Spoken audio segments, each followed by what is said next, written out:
Hi, this is Cayden from my Kinesis Value Investing Academy. Now, I'm also known as the value investor who has went almost bankrupt in year 2001, went through 2 rounds of cancer, one episode in 2010, and the second episode is 2014, and then eventually I became financially free in my late 30s.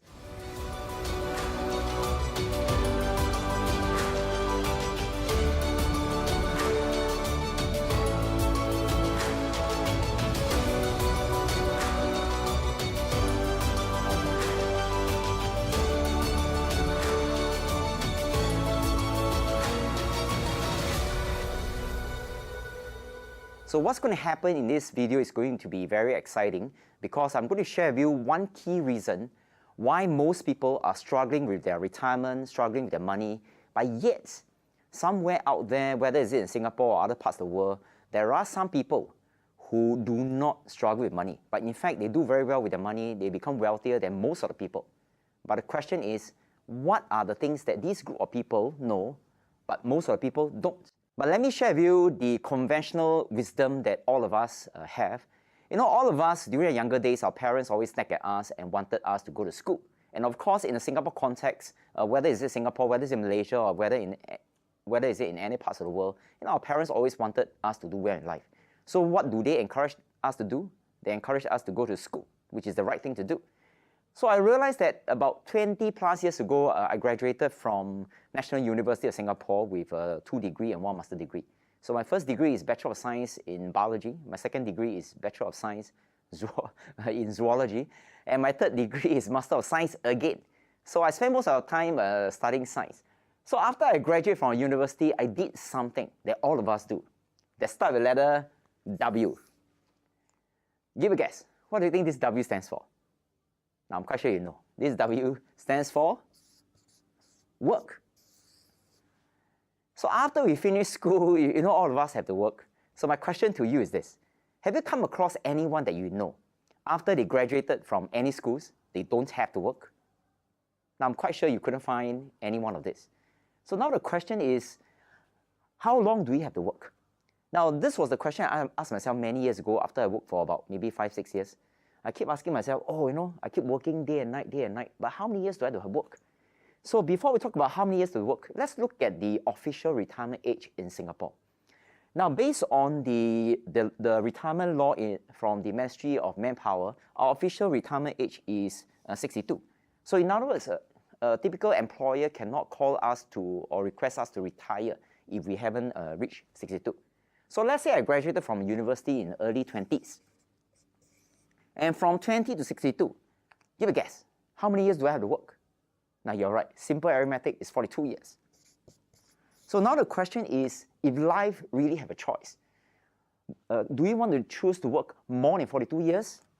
Or do you want to choose to work less than 42 years?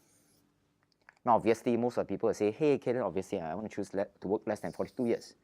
But the question we have to ask is, since we all desire to work less than 42 years, but of course, if today we don't have to work, tomorrow we don't have to work, that's the best. So we desire to work less than 42 years. The school that we went to, did they teach us to work less than 42 years? Or did they teach us to work more than 42 years? Yeah, obviously they teach us to work more than 42 years. But the question is why? Now, for obvious reasons, if the schools that we went to teach us to work less than 42 years, then who's going to work in Singapore? And all of you know that in Singapore, we are short of labor, and our government initiative is to recruit foreign talent. So if all of us wanted to become, to retire less than 42 years, then who's going to work? Now, which brings us to the most important point for this video.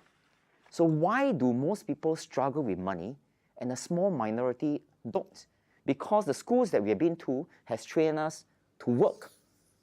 But now the question is, to work for who?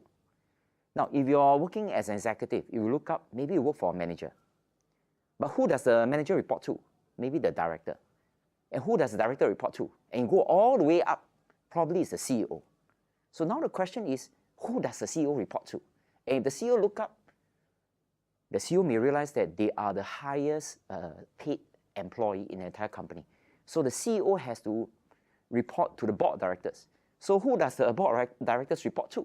Now, these board of directors are a committee that's being organized to run the company, and they hire people like the CEO, CFO, and so on. So these board of directors are hired to report to the shareholders, or maybe in this video I call them the business owners. So let me ask you, as when you look at the Forbes list, or maybe you do look at any research that lists out the richest people in the world, now ask yourself this, which is the one that are the richer people? Are they the one that works for a business, or are they the one that owns a business? Now the answer is they are the one that owns a business. But don't take my word for it. So I want you to look at the Forbes richest list and look at the richest person in the world right now.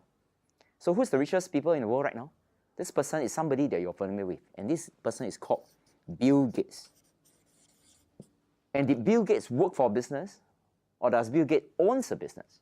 So everybody knows Bill Gates owns Microsoft, but of course he no longer runs it, even though he owns a business.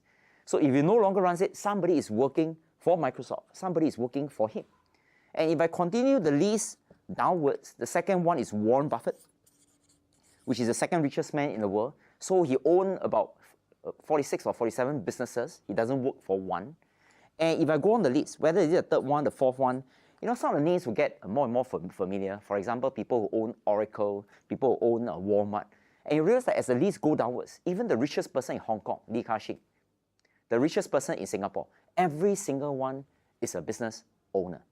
So the key thing is, if you want to have more money in life, you want to have less struggle in life in terms of financial resources, then we need to be a business owner and not to work for a business. So right now, the next question is, how do we become a business owner then?